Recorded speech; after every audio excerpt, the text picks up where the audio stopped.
Welcome, everyone, to a compelling tale of innovation. For some time now, Huawei has been likened to China's own Nvidia, and their latest reveal is groundbreaking.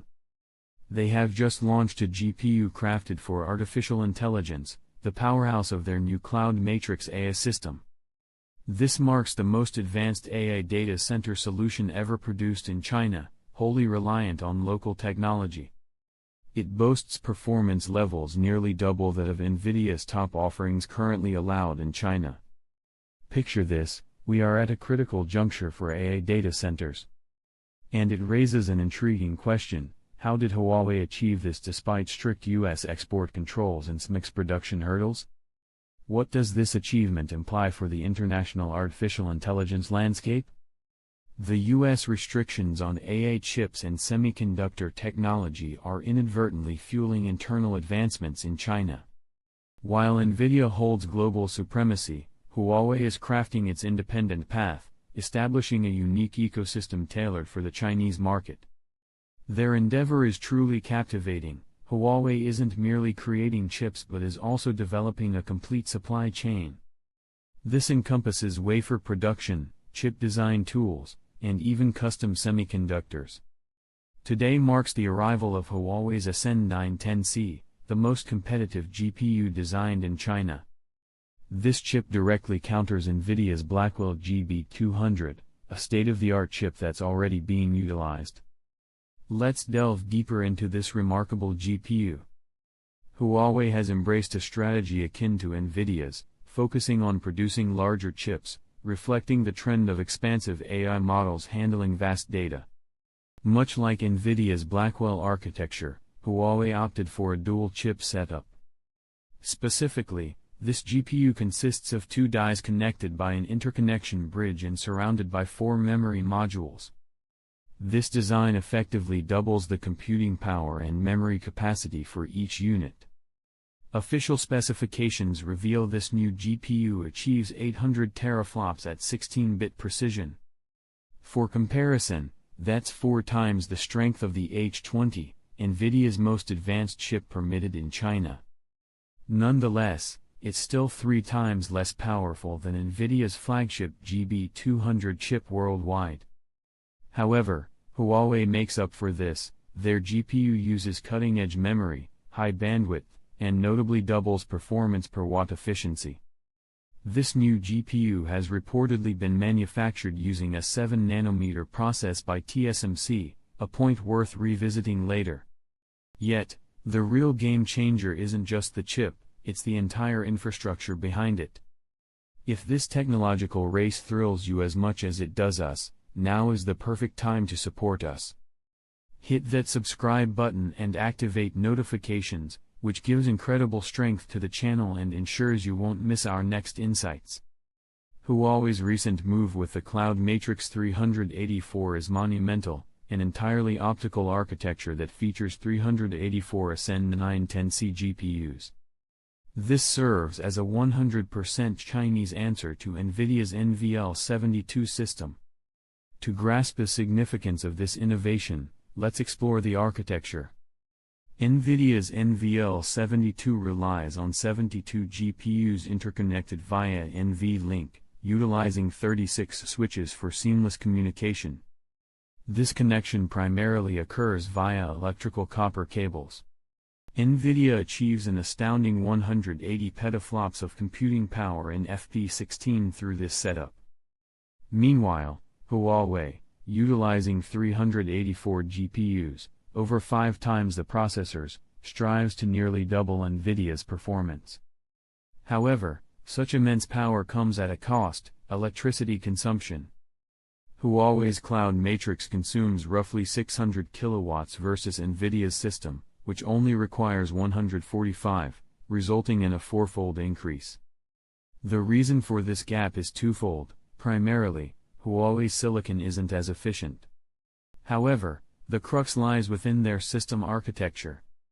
Like Nvidia, Huawei employs a flat all-to-all architecture, allowing every GPU to communicate with one another. Yet, there's a significant difference: the type of connection. At Nvidia, connections depend mainly on copper cabling, with 1,500 cables linking the 72 GPUs and NV-link switches.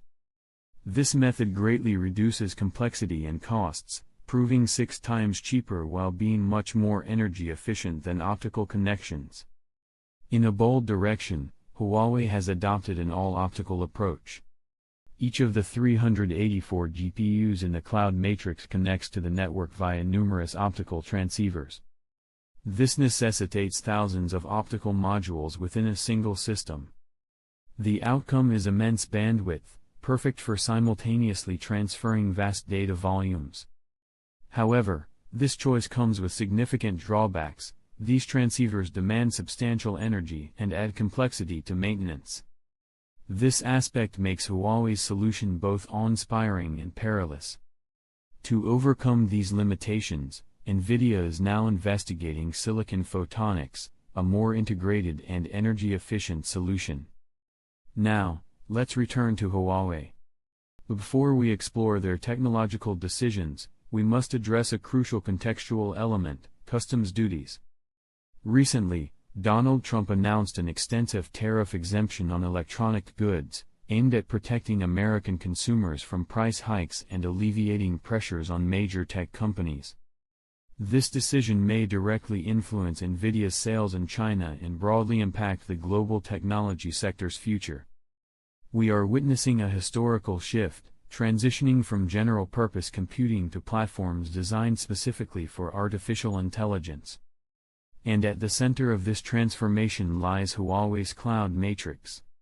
As previously mentioned, Huawei has pursued a fully optical interconnect, with thousands of transceivers linking the GPUs. This groundbreaking choice presents real challenges: energy consumption surges, as does system complexity. Thus, it doesn't directly replace Nvidia's high-end infrastructure, but it clearly outshines the H20 GPU still sellable in China. Huawei acknowledges its system's energy inefficiency, yet this isn't a critical issue within China.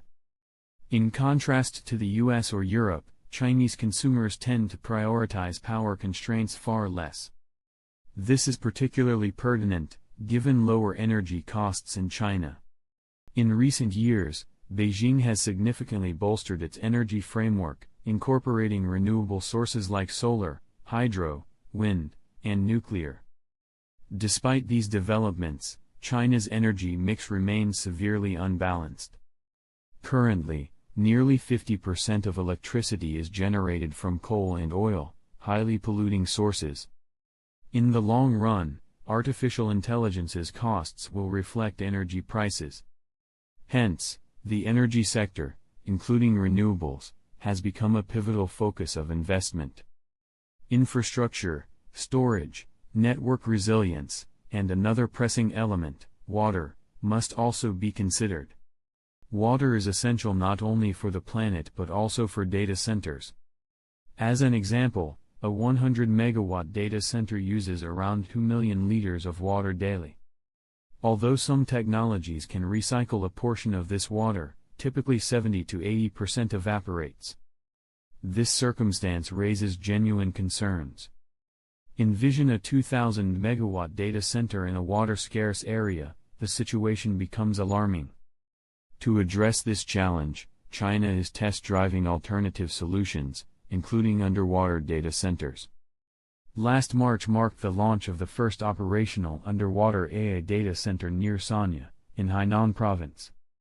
The concept is simple: leverage natural water cooling to mitigate heat dissipation energy use. Yet, managing such a system is fraught with challenges. Any repair necessitates bringing equipment back to the surface, leading to substantial disruptions. Moreover, this could severely affect marine ecosystems. Thus, Huawei's journey is one of strategic ingenuity. Despite trailing behind Nvidia technologically, the Chinese corporation has effectively harnessed system architecture, networking, and software to stake its claim in the AI data center competition. Today's challenge extends beyond merely creating superior chips. Mastering the entire infrastructure is essential. In this landscape, Huawei has asserted that China is no longer a mere follower, but instead capable of establishing its own benchmarks. If you find this Chinese leap surprising or believe Nvidia's command is genuinely at risk, we invite your thoughts in the comments.